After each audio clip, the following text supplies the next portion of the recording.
Welcome to the League of Nerds comic book segment number 144. I'm John Cooney here to talk to you about comics released the 22nd of October 2014, beginning as usual with my first five, meaning these are the first five books I intend to read this week, and I'll give you a little more depth on them, starting with at number 1, The Walking Dead number 133, with the title Impending Doom. Series writer Robert Kirkman and editor Sean Mankiewicz responded to a question about some of the unknowns since the recent time jump.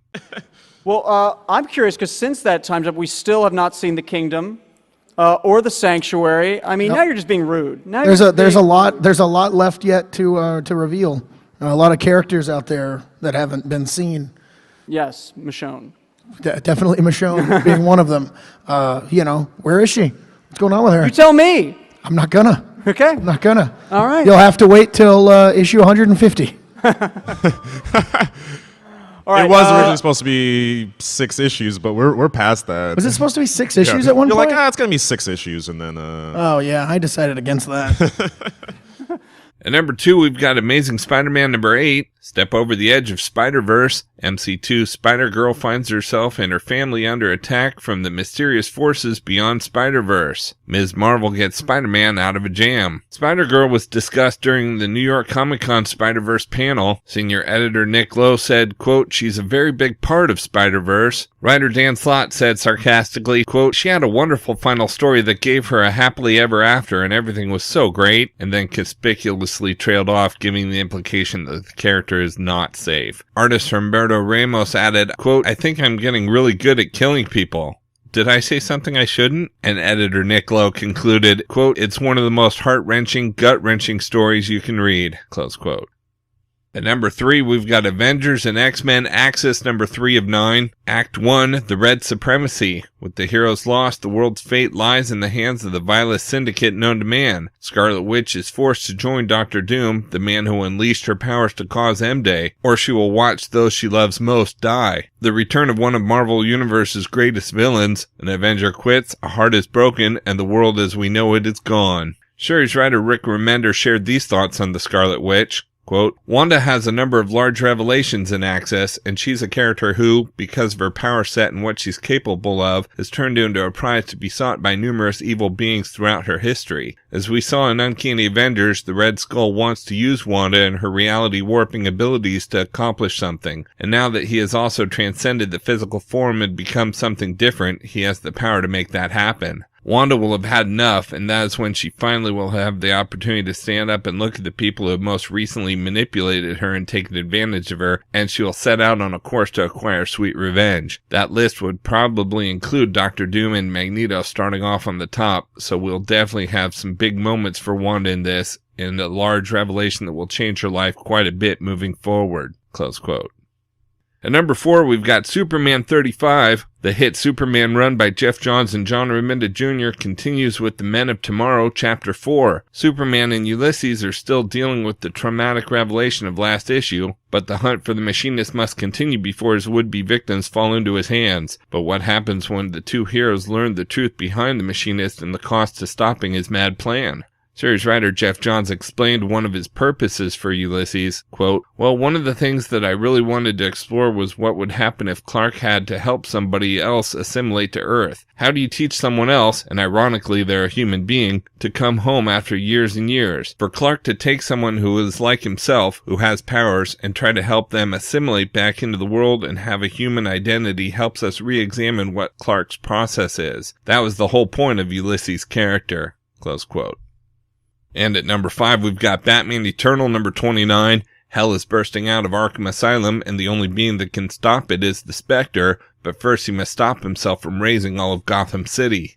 After reaching the midpoint of the series, co-writer Scott Snyder described the essence of the book. Quote, when we sat down, I think we wanted to write a story that was exactly about the title. We wanted to show why Batman was eternal and is forever, and this is something that I'm exploring in Batman as well in a different way. We wanted to show what his legacy is and turn that on its head, and we wanted to weaponize it so it almost comes after him, and without giving too much away, you can almost give it as an argument for who is coming in the end. The same things that make him forever are the same things that make him vulnerable and make him such a great human character. In Batman the Endgame arc, we explore the Batman's morality and his humanity as his greatest strength and his greatest weakness all at once. And we're able to explore that in a much broader and epic way in Batman Eternal, which gives the book an entirely different flavor from Batman, even though Bruce is Bruce in both books. The lens through which James, Ray, Kyle, and Tim are looking at him is much more prismatic and really colorful and interesting. In Batman, we're much more monolithic. We just punch him down with one thing. It's been a tremendous amount of fun watching these guys address such a huge question: what makes Batman eternal? Close quote.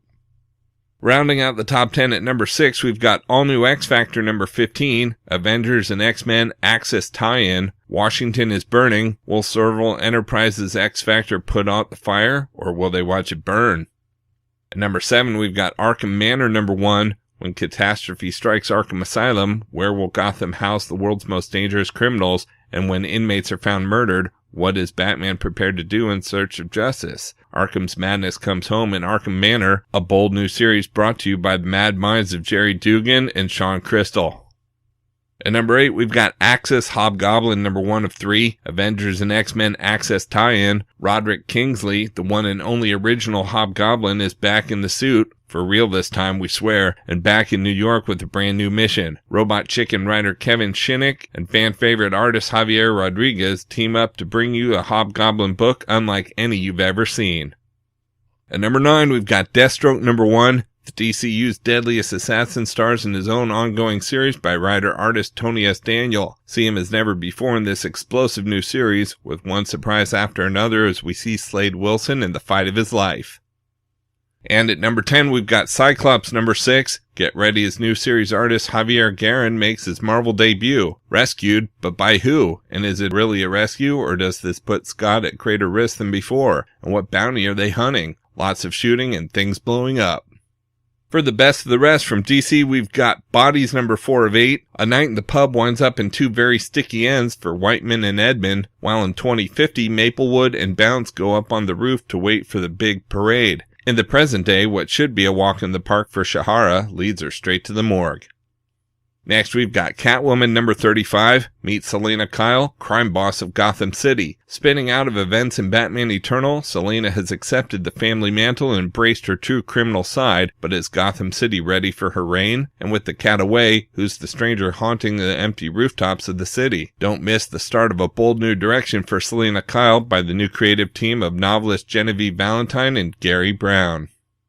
We've also got Dead Boy Detectives number 10, a Vertigo Defy Covers issue. For years, Crystal has been determined to discover what really happened to her best friend, Rosa. Did Crystal really see Rosa ripped out of reality and stolen away into a snowy otherworld? Or was she, as her parents said, just completely banjaxed by Rosa's death? As Charles and Edwin's inspired sleuthing helps Crystal locate the comatose Rosa, it seems they've all arrived too late. This time, Rosa's life hangs by the thinnest of threads, and her spirit may not even want to return home.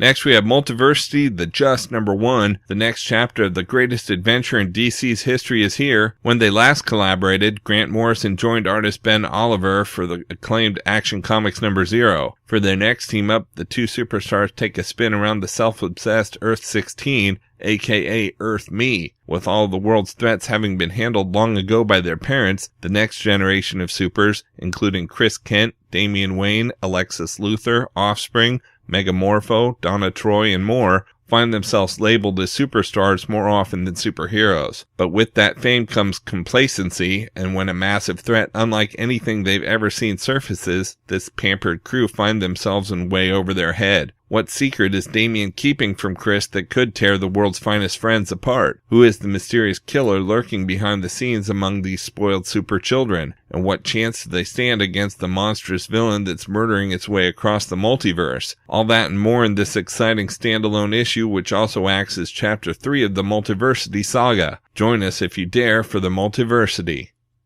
And we've got Secret Origins number 6. The same month the acclaimed creative team on Wonder Woman exits that book, they arrive to tell the Amazon Warrior's secret origin. Plus the beginnings of Deadman by J.M. DeMatteis and Kevin Stokes, and Sinestro's origin by series writer Cullen Bunn and artist Igor Lima.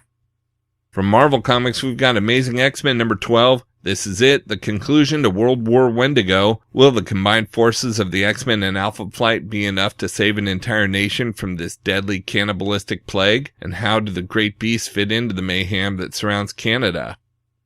Next, we have Avengers number 37. In 7 months, time runs out. We've also got Death of Wolverine, the Logan Legacy number 2 of 7, featuring X-23. When X-23 learns about the death of the man who has meant so much to her, who has shaped her purpose, her motivations, her life, will she revel in the fact that her mission is over, or will she go rogue? And what does this mean for her relationship with the all-new X-Men? And we've got She-Hulk number 9, The Good Old Days Part 2. It's Jennifer Walters versus Matt Murdock in the trial of the century. Someone from Cap's past has come back to haunt them all, and She-Hulk might be his only hope. Guest starring Steve Rogers and Daredevil. From Dark Horse Comics, we've got Terminator, Enemy of My Enemy number 6 of 6. Betrayed by humanity and battered by a machine, ex-CIA operative Farrell Green engages in the final showdown with her new and old enemies. Green must put it all on the line in order to preserve the life of biologist Elise Fong, but can her skills match the T-800's raw, tireless brutality? From Dynamite Entertainment, we've got Twilight Zone number 9. Ben Chambers is a private investigator at the end of his career, an arc best viewed through the bottom of a whiskey bottle. He has investigated missing persons, adulterous lovers, embezzling partners, and none of it has ever meant anything. None of it has ever changed anything. So Ben looks at his life now and wonders what was it all for, really. He resignedly takes on one last case, investigating the unsolved murder of corporate CEO Jason Black's son, an Iraq veteran killed shortly after an anti-war rally. Ben expected that his investigation would take him into the past through photos and research and interviews. What he never expected was that the trip into earlier years would be literal, as he time travels back to the night of the murder and discovers that he finally has his chance to make a difference, courtesy of the Twilight Zone. Out in trades this week, we've got Ronin Deluxe Edition hardcover. Frank Miller's 6-issue miniseries Ronin is given the Deluxe Edition treatment. It's the tale of a 13th century samurai who is reborn in a futuristic 21st century New York City. With one last chance to regain his honor, he must defeat the reincarnation of his master's killer, an ancient demon called a Gat. This breathtaking deluxe edition includes rarely seen promotional art, fold-out pages, and more special features. Next, we've got Alias Omnibus hardcover new printing. Meet Jessica Jones. Once upon a time, she was a costume superhero, but not a very good one. Now a chain-smoking, self-destructive alcoholic, Jessica is the owner and sole employee of Alias Investigations, a small private investigative firm specializing in superhuman cases. This deluxe hardcover collects all 28 issues of superscribed Brian Michael Bendis' Alias, plus all new behind-the-scenes bonus material compiled in conjunction with the writer himself. In her inaugural arc, Jessica's life immediately becomes expendable when she uncovers the potentially explosive secret of one hero's true identity. But her wit, charm, and intelligence just may help her survive through another day. Thrust into the midst of a conspiracy that reaches the highest levels, has Jessica burned too many bridges to turn to old friends for help? Plus, Jessica travels to upstate New York to investigate the disappearance of a teenage girl rumored to be a mutant in a prejudiced small town, goes on a date with the astonishing Ant-Man, teams up with Jessica Drew, the original Spider-Woman, and confronts the demons of her past. Collects Alias number 1 through 28, and What If Jessica Jones Had Joined the Avengers. And we've got Silver Surfer Volume 1 New Dawn trade paperback. The universe is big, bigger than you could ever imagine, and the Silver Surfer's lone sentinel of the Skyways is about to discover that the best way to see it is with someone else. Meet Dawn Greenwood, the Earth girl who challenged the Surfer to go beyond the boundaries of the known universe, into the strange, the new, the utterly fantastic. Who is the Never Queen? How is the universe's future tied into her very existence? And why is she trying to destroy the Surfer? And when the Surfer tries to return Dawn home, he gets swept into a strange battle against Shuma Gorath alongside Doctor Strange, the Hulk, and more. The problem is, to stop Shuma Gorath, Dawn will have to pay the price with her life. Collecting Silver Surfer number 1 through 5 and material from All New Marvel Now .1 number 1. Okay, so that's just a few of my favorite books out this week. There's still plenty of others available, and I broke out all the Marvel titles this week in their own video, as well as a separate video for all of DC, and even a video with the top independent publishers, and you can find them all on my YouTube channel at he'sgotissues.com. And we'll also have links up on the leagueofnerds.com, our Facebook page, so be sure to like us there too. And of course, you can follow everything I'm reading on Facebook, Pinterest, Tumblr, or Twitter. You can find links to everything in the About section at he'sgotissues.com. And a reminder that both He's Got Issues and the League of Nerds are proud members of the Comics Podcast Network. So until next week, I'm John Cooney, and I've got issues.